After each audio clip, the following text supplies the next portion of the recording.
Nah, ini contoh tambahan saja untuk relational algebra.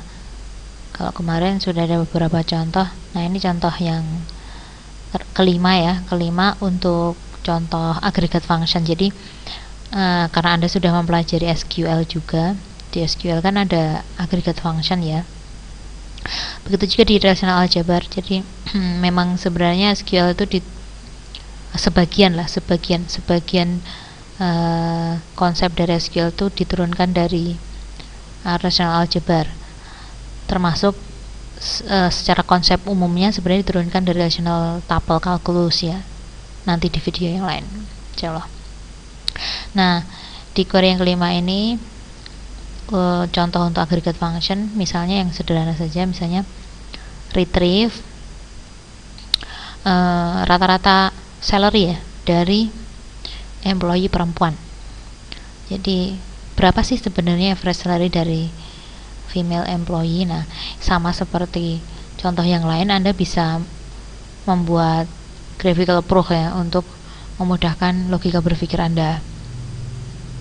Nah, ini dari query kan dapat clue untuk bisa membuat seperti ini. Anda pasti sudah sangat paham. Jadi yang kedua adalah female employee itu adalah value dari atribut atau dari kolom sex, kemudian dari relasi employee. Kemudian yang ditanyakan adalah salary ya, salary tapi average-nya gampang ya. Jadi mudah banget, Anda bisa kemudian langsung membuat relational algebra-nya seperti ini. Di slide lebih jelas ya, teorinya lebih jelas bagaimana membuat relational algebra untuk aggregate function. Jadi Anda untuk membuat aggregate function intinya adalah ini ya. Jadi function ya f gitu ya, f function, kemudian f, kemudian apa nama functionnya, kemudian dikenakan untuk kolom yang mana, salary. Nah, seperti ini. Sedangkan bagian ini kan Anda sudah bisa melihatnya di sini. Nah, sedangkan jawaban dari pertanyaan atau yang query-nya adalah keseluruhan adalah ini, average. Nah, seperti f, kemudian fungsi agregat fungsinya, kemudian kolomnya atau atributnya. Nah, seperti itu. Kalau misalnya ada tambahan ya, misalnya fungsi agregatnya tidak cuma satu, misalnya selain average mungkin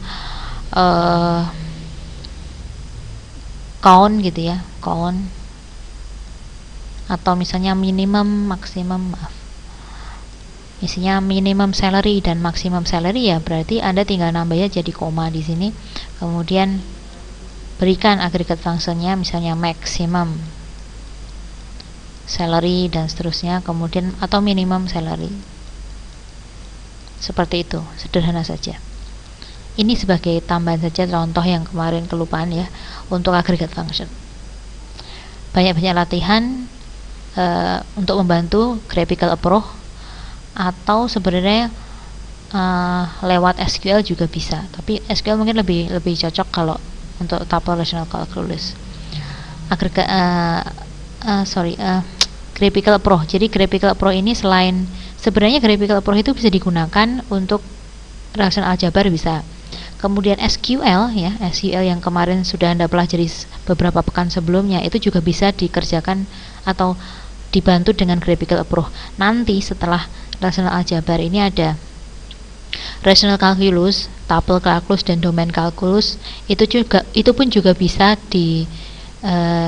dibuat dengan mudah dengan pendekatan graphical approach. Begitu ya. Banyak-banyak latihan. Thank you. Semoga bisa lebih